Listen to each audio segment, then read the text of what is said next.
Well, I'm very happy to be here, and thank you for that really nice introduction.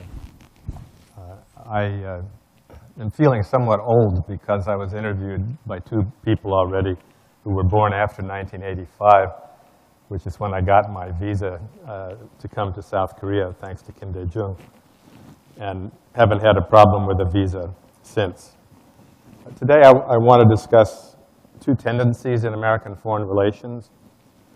One is the current tendency since 1945 of internationalism or Atlanticism, with a special relationship with England, with the United Kingdom, and of course the NATO alliance. The other tendency is usually labeled as isolationism.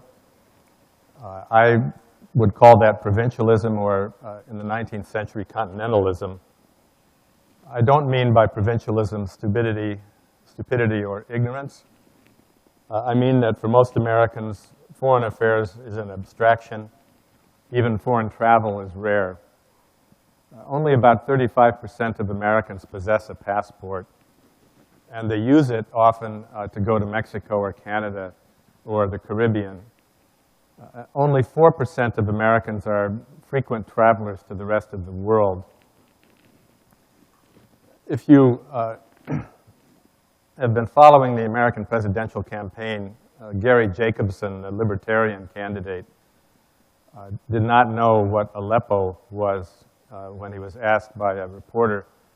And he also could not name a single foreign leader that he respected. Donald Trump once said that Belgium is a beautiful city. Of course, Brussels is the city that's beautiful in Belgium. And I had a cousin who fought in World War II, actually liberated one of the death camps. And he never went back to Europe. And one time when I was going to Europe, he said, you know, there's no reason to go to Europe when you can buy postcards. And on the postcard, you can see all the beautiful buildings in Europe. So these are profoundly provincial ideas. And except for my uncle, they're ones that came very recently. What this meant was an extraordinary autonomy for those Americans who conducted our foreign policy. And for much of the country's history, it was really New Englanders who conducted our foreign policy. People who went to Yale or Harvard or Princeton, Boston aristocrats, people who spoke foreign languages, secretaries of state like John Foster Dulles, or the current Secretary of State, John Kerry, who was almost a caricature, so to speak, of the kind of people who ran American foreign policy for a long time. The Ivy League schools were really the repository of graduates who went on to run our diplomacy. An Englishman, and you can read the quote about how astonishing it is to Europeans that for a long time the U.S. as a great populist democracy with a strong anti-aristocratic bias, its foreign policy was for about 70 years a family affair. The family affair with people who went to private schools like Exeter or Andover, universities like Harvard or Yale, and after graduation, they went to the Council on Foreign Relations or the State Department, the Foreign Service, the Atlantic Council, the Carnegie Endowment, and they belonged to the Cosmos Club in Washington and the Century Club in New York.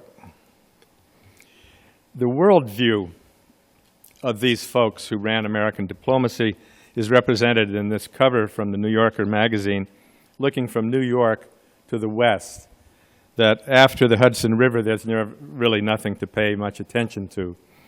My city of Chicago is just written in to the upper right. The Rocky Mountains, which extend for hundreds and hundreds of miles, are just a little pop-up there. And even the Pacific Ocean, China, Japan, and Russia are not as important as what's behind, which, of course, is the Atlantic and Europe. George Washington's farewell address set down a continental foreign policy that ruled the United States for about 150 years. And basically, without going into the detail on this slide, he said Europe's primary interests are their own. Those interests often lead to one war after another. The U.S. is protected by the Pacific and Atlantic Oceans. It's very hard for any power to cross those oceans, and attack the United States. So the best position for the U.S. in the world is distant, detached, disengaged in a respectively defensive posture. The great rule of conduct should be to stay out of European quarrels and have commercial relations with Europe, but very little political connection. For the next 150 years, this doctrine ruled as the U.S. faced west across the continent we just looked at in that New Yorker cover that was so slim. Americans turned their backs on Europe, and particularly England. After all, our revolution was against the British. And for at least a century, Americans had a lot of fun making fun of the British, turning their backs on them, and not trying to model themselves on England as New England, Harvard, and Yale always did. This system, of course, broke down at the time of Pearl Harbor. And from 1941 to 1991, World War II and the Cold War forced Europe and the U.S. together in a tight embrace. But that's not where American values ran from the founding of the country onward. Thomas Jefferson believed in empire, but an empire for liberty on the American continent. He and many others saw the U.S. as a special country, an exceptional country, as the Republican Party has come to describe it recently, that would inspire other peoples to burst the chains of despotism, but not to be an empire run by Americans. Jefferson's empire was to extend to the west, with farmers gobbling up territory, one farm after another. In his 1801 inaugural address, Thomas Jefferson referred to, quote, the exterminating havoc of the old world, from which the U.S. was separated, quote, by nature and a wide ocean. To the west was the New World, the chosen country, with, in Jefferson's words, room enough for our descendants to the thousandth and thousandth generation. This is John Gast's 1862 portrait, Westward, the Star of Empire, which really symbolizes what the 19th century was all about, particularly after railroads were developed and the continent was finally stitched together from one end to the other. Jefferson famously made the Louisiana Purchase from the French, $15 million. What they thought they were getting was that little sliver at the bottom that's New Orleans and the bayou going north of New Orleans. Nobody really knew what the continent looked like. So, of course, Jefferson sent Lewis and Clark scampering up to the Oregon country in 1805-6, and slowly it dawned on Americans that they lived on a continent that was 3,000 miles wide. Geographers did not know that at the time of the Louisiana Purchase. The Louisiana Purchase doubled the territory of the United States. John Quincy Adams was a very early continentalist. He thought that God somehow determined that Americans would be the most populous and most powerful people ever combined under one social compact, in his words. Still, it wasn't until the 1830s that the full dimensions of the American continent were known and plotted. It was only in the 1830s that the Rocky Mountains were discovered to be starting in Colorado rather than in Kansas. Adams may have had the best mind of any American statesman.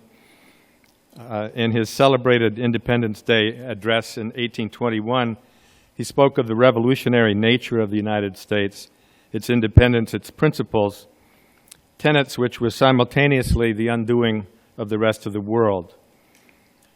And in his quote, "It was the first solemn declaration by a nation of the only legitimate foundation of civil government. It was the cornerstone of a new fabric, designed to cover the surface of the globe. It demolished at a stroke the lawfulness of all governments founded on conquest. It swept away all the rubbish of accumulated centuries of servitude. The 1890s saw the beginning of the end of America's isolation from the world and its distinction from Europe. That distinction was based on an exceptionalism that was a bedrock belief throughout the 19th century that the U.S. constituted a new order for the ages, novum ordo seclorum in Latin. It's one of the strange things you see on the dollar bill, that Latin phrase. You also see a Masonic symbol of a pyramid with a cyclops eye and various other things that people never talk about. But the new order for the ages was the order spreading across the continent. Around 1900, New Englanders, Henry Cabot Lodge, John Hay, Elihu Root, Theodore Roosevelt, wanted to join the old world and reconstitute it on American principles, just as leaders in London and Great Britain sought to bring America into partnership as insurance against their own decline. Henry Adams was a good friend of Henry Cabot Lodge and said about him that he had every British virtue and prejudice, English to the last fiber of his thought. In 1891, Lodge had decided to examine 14,000 men of ability and claimed that almost all of them came from New England, plus a few from the so-called Middle States. But his friend John Hay noted that much of the rest of the country had a, quote, mad dog hatred of England. Theodore Roosevelt and Woodrow Wilson would harness their high-minded ideals to several foreign ventures and end up with an empire. Roosevelt in the Philippines, Woodrow Wilson in Central America, where he sent the Marines time and again to Haiti and other Central American countries. But neither they nor any president after that could speak with the conviction and clean conscience of John Quincy Adams. In his 1821 speech, Adams said that America had always respected the independence of other countries and abstained from interference in their affairs, quote, even when conflict had been for principles to which she clings. And then he made this indelible promise that I wish every American would memorize. Wherever the standard of freedom and independence has been or shall be unfurled, the United States would welcome it, but she does not grow abroad in search of monsters to destroy. She is the well-wisher of the freedom and independence of all. She's the champion and vindicator only of her own. George Washington's rule stood on a par with the Constitution and the Declaration of Independence and guided every administration for the next 150 years, except for Roosevelt and Wilson.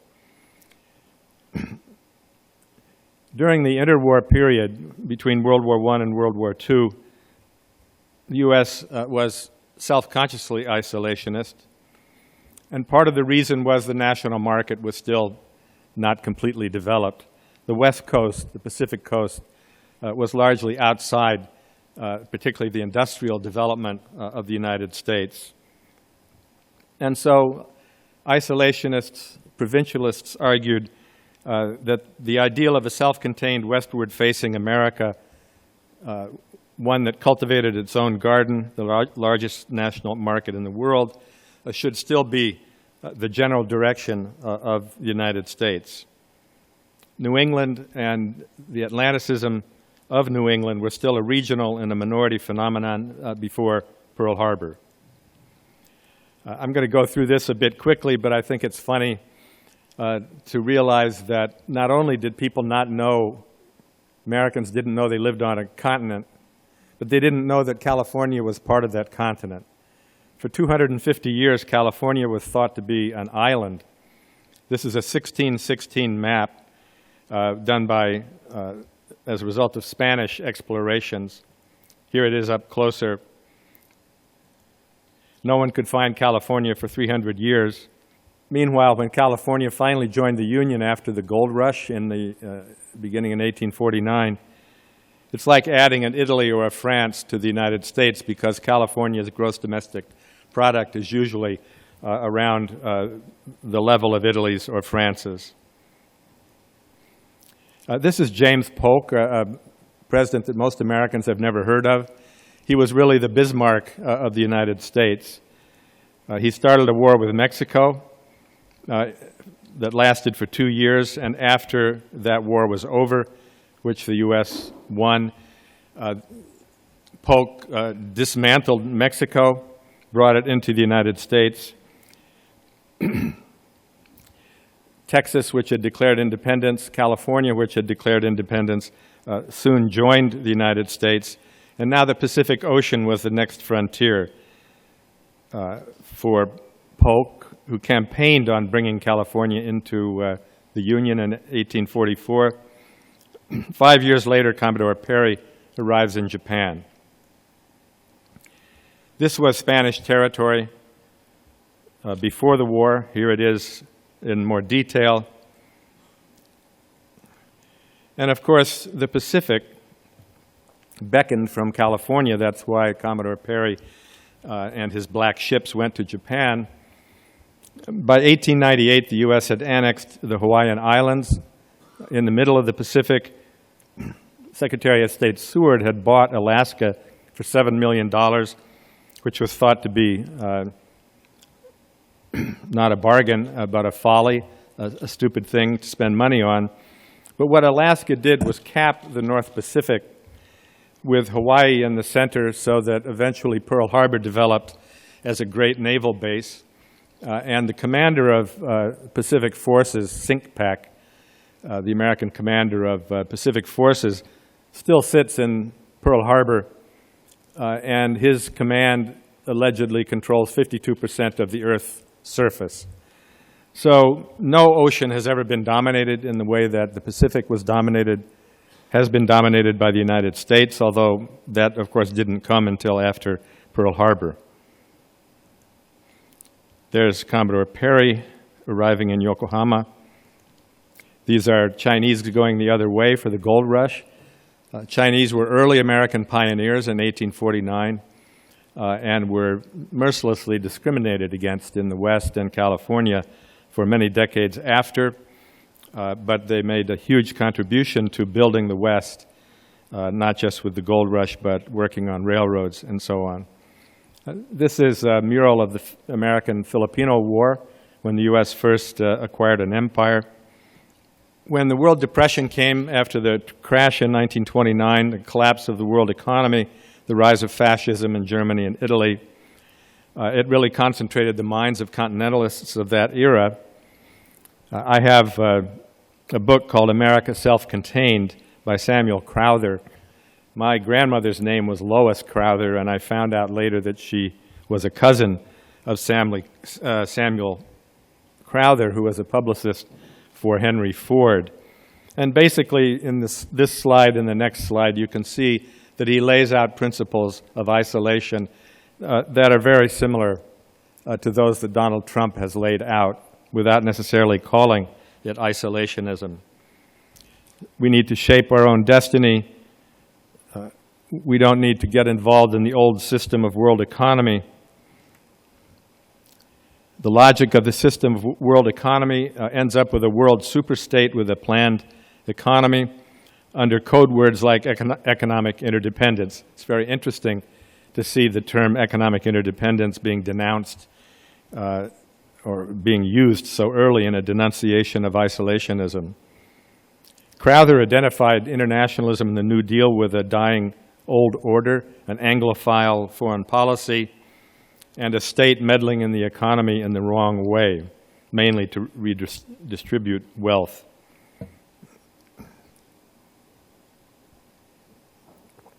Crowther also wrote that the American nationalist, and it's very interesting that after 1945, you didn't hear the term American nationalist for at least 30 years until the 1970s. Nationalism is so important to Korea and so many other countries coming out of colonial subjugation. But for the U.S., it's an oxymoron to talk about American nationalism in the post-war era.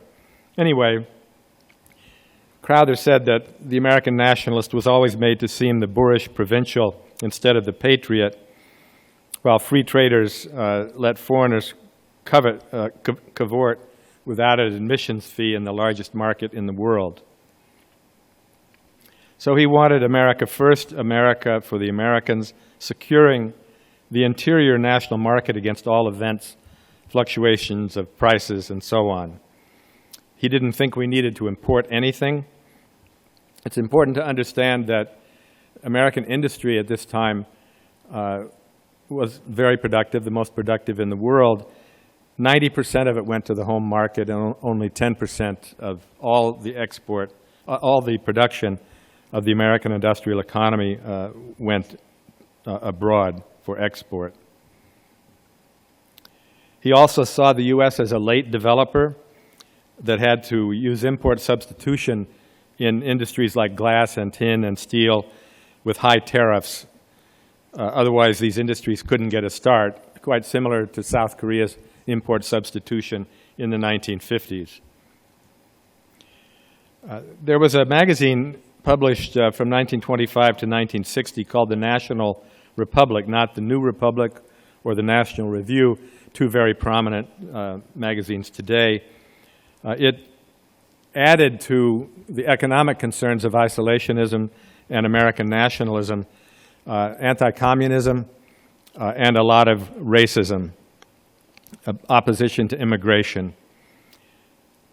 It called for unimpaired American nationality, expulsion of alien agitators, trade protection, the inviolability of family and religion, and complete American independence from the old world political or economic domination. I'm not going to talk about this in any detail, but the last gasp of isolationism in the Republican Party, of remnant post-war isolationism, came in 1952 when Robert Taft of Ohio contested Dwight Eisenhower for the presidential nomination. Taft was by no means a stupid man, but he believed in fundamental isolationist policies, and he believed in a small federal government and opposed defense spending, the kind of tripled defense spending that happened during the Korean War under the Truman administration. That tendency in the Republican Party evaporated after 1952, and you had bipartisan Democratic and Republican support for high defense budgets. So a large Republican constituency was cut adrift from its own history and never found a coherent stance again on America's relationship to the world. For 50 years, a bipartisan international coalition committed to high defense budgets in the Cold War dominated American foreign policy. After 1991, when World War II and the Cold War had been won, Americans again retreated to provincialism. In a Chicago Council on Foreign Relations foreign policy poll taken in 1998, fully 21% of the American public could not think of one, two, or three of the most important foreign policy issues facing the U.S. They answered, don't know. And a mere 7% of the American people listed foreign policy concerns among important problems. The 9/11 attacks, of course, disrupted that apathy, but with the manifest failures of the Iraq and Afghanistan wars, opinion polls show a growing isolationism again. Enter Donald Trump. I don't know how many of you have been watching the Trump campaign, but he typically doesn't have any campaign. He doesn't have a ground game of thousands of young people running around knocking on people's doors, asking them for their vote. He flies in on his plane, does a major rally, flies on to the next city, does a major rally, goes back to sleep in his house every night because he doesn't like to sleep in somebody else's house or hotel. He's the first person to use the campaign slogan, America First, which was an extreme version of the isolationist movement in the 1930s, which had fascist, pro-Hitler, and anti-Semitic tendencies. His appeals to racism and anti-immigrant sentiment, his opposition to free trade, his determination to put tariffs on exporters to the American market put him right in line with the National Republic. The largest single correlation between Mr. Trump's support is to be found on various racist websites examined state by state in the U.S. One of the most important points I want to make, and I was happy to hear Vice President Cheney more or less say the same thing this morning, is that the political ground under free trade in the U.S. is shifting and in some cases disappearing. This is the first time this has happened since 1945. There were many people in the 70s and afterwards who felt that Japanese competition, now Chinese competition, should lead to fair trade rather than free trade, but nobody has come close to Trump in making this a political movement.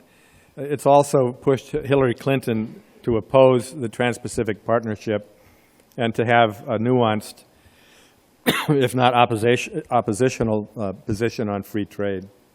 Trump is gaining, or has gained support among blue-collar workers, usually with high school or no high school education.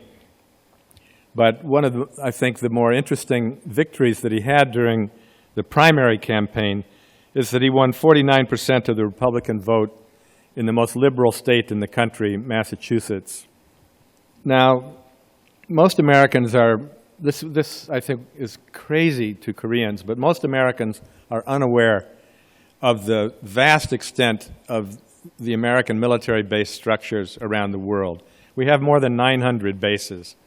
And of course, there are 28,000 American troops here in Korea, and there have been thousands of American troops here in every year since 1945, except for one, 1949 to 50, when only 500 American troops were here and the Korean War began. This is an archipelago of empire. I think to define empire, you have to have a territory. And this is a territory or an empire kind of hidden in plain sight. 50,000 American troops in Japan, but largely hidden down in Okinawa. Still, it's an unprecedented system in world history because the leading power bases its troops on its competitor countries. Japan and Germany, strong competitive economies, the UK, Italy, Spain, and of course South Korea, among others. It keeps these countries on defense dependencies, something particularly true of Germany and Japan, which are major industrial countries but have small armies. South Korea has a large army. It's a major industrial power, but it remains dependent on the U.S., particularly when it comes to nuclear deterrence against North Korea. It's an unprecedented system. Can you imagine if the UK had put its troops on the territory of France or Germany before World War II? It's unimaginable. Only France has told us to go home. Well, the Philippines did too, but now they've welcomed us back. Charles de Gaulle told Lyndon Johnson to take American troops home in 1967 because we want our independence, is what de Gaulle said at the time. In my view, this system has neutralized the operation of realpolitik among the Western European countries and Japan since World War II. It's hard to get a good picture of the U.S. presence around the world. This leaves out the newest command, which is AFCOM, the command in Africa, but it still is a globe-girdling system of bases. Now comes Donald Trump, who says we defend everybody free of charge, but we're not going to be ripped off anymore. He threatened American protection, to withdraw American protection from Japan and South Korea, also the nuclear umbrella. Why don't they defend themselves against North Korea?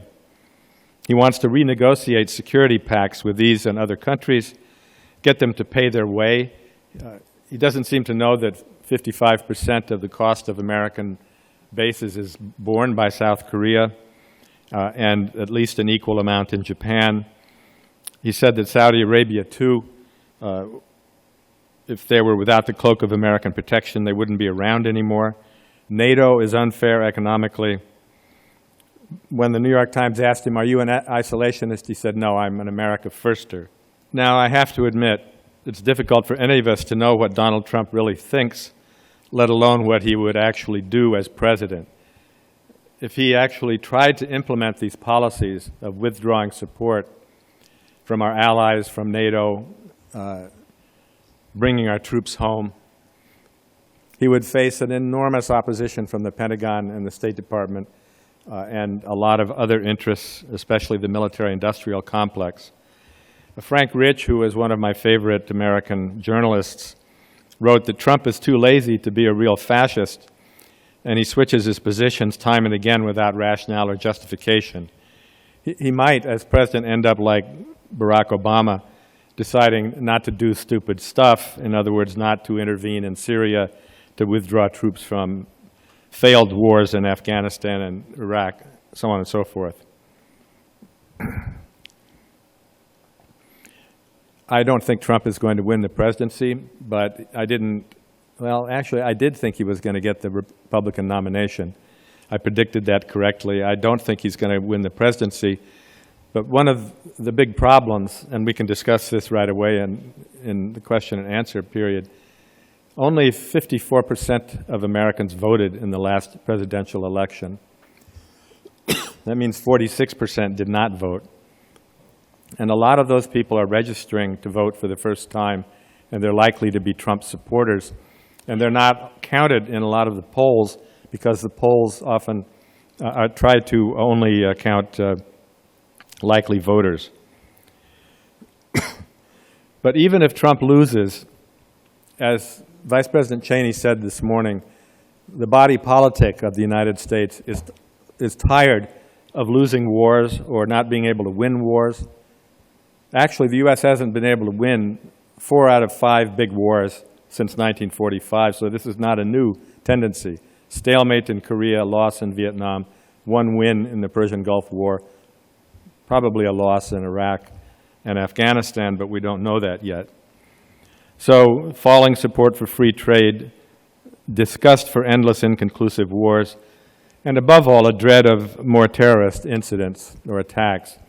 One of my worries is that there will be a large terrorist attack in the United States between now and the election.